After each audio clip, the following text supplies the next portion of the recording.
Je vais me tourner vers Jean-Claude Lefort, président de l'association France-Palestine Solidarité. D'abord, pour savoir quelle analyse vous faites de la situation actuelle. Et deuxièmement, est-ce qu'on est condamné à simplement regarder sans pouvoir intervenir? Est-ce que la situation est si indébloquable que ça? Si, comme tu l'as dit, la question de la Palestine occupe beaucoup de place à la fête de l'humanité, et c'est une bonne chose. Certainement, c'est lié aussi au tas des efforts faits par les uns et les autres, au fait que sur la planète, jamais il y a eu un conflit qui a duré aussi longtemps sans que personne ne bouge depuis plus de 60 ans. C'est un cas unique. Après la Seconde Guerre mondiale, on a mis en place des institutions destinées précisément à faire en sorte que ça ne se reproduise plus, ni les guerres mondiales, ni les guerres régionales, localisées, dirons-nous. Et on s'est doté d'un ensemble d'instruments de nature à permettre la réalisation d'un monde de sécurité, de paix, dans la justice et le droit.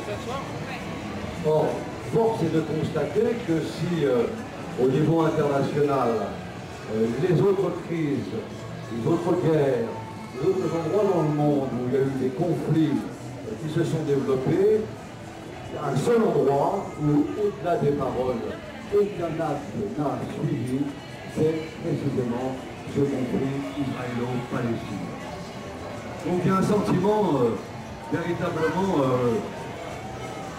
d'écœurement, d'agacement, d'énervement, comme on voudra, devant cette situation qui semble ne pas jamais pouvoir se terminer. Ça affecte naturellement la situation sur place. Palois a évoqué quelques-uns de ces aspects, mais ça affecte aussi d'autres questions majeures, notamment en France, pour en rester dans ce pays, la cohésion sociale, car notre pays est traversé aussi par les représentations que se font les gens dans notre pays, de la manière dont vont les choses dans le monde. Et là, il y a incontestablement, je crois, deux mesures qui pèsent sur les consciences, en particulier de la jeunesse de notre pays.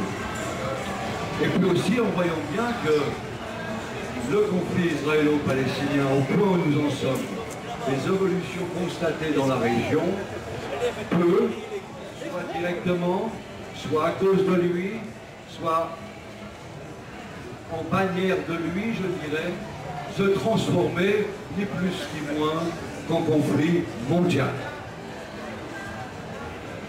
Donc pour toutes ces raisons, au-delà de la solidarité qui doit nous être naturelle, puisque nous sommes des êtres humains, et c'est un des composants essentiels de la nature humaine d'être solidaire, pour les intérêts de notre pays, de sa cohésion sociale, et plus largement pour l'intérêt de l'avenir de cette planète et des relations internationales dans le monde, il convient impérativement de pouvoir mettre un terme à ce conflit qui semble ne pas devoir s'arrêter. Naturellement, ça suppose d'y voir clair, Palois a évoqué certains des aspects sur l'origine du mal. Je voudrais à cet égard, et quitte à choquer un peu,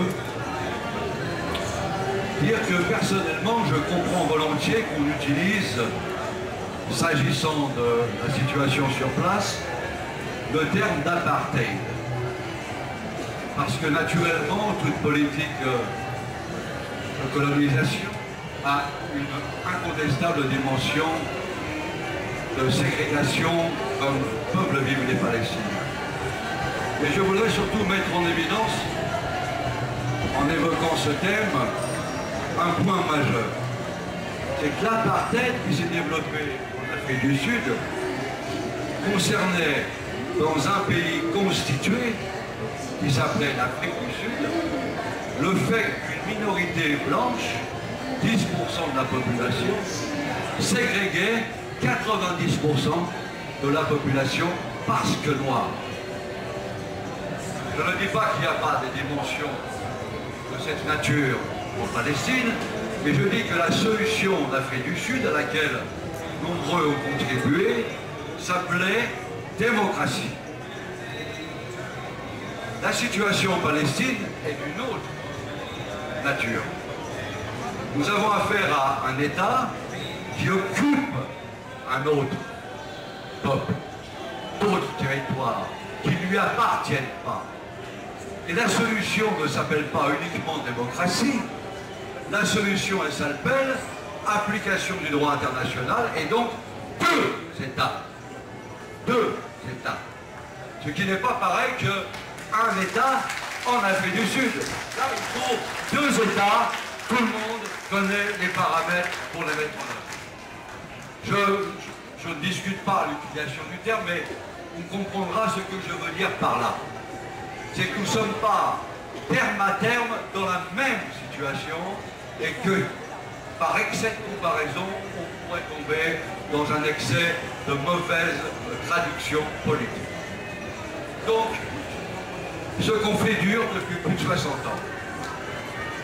Il dure non pas parce qu'on ne connaît pas la solution, puisque nous la connaissons, tout le monde la connaît, mais parce que cette solution, on ne veut pas la mettre en œuvre. Et cela au niveau international, notamment au niveau de l'Union européenne et de la France, qui, depuis un certain temps, on peut le dire, a accentué une certaine dérive ou un tropisme pro-israélien négatif.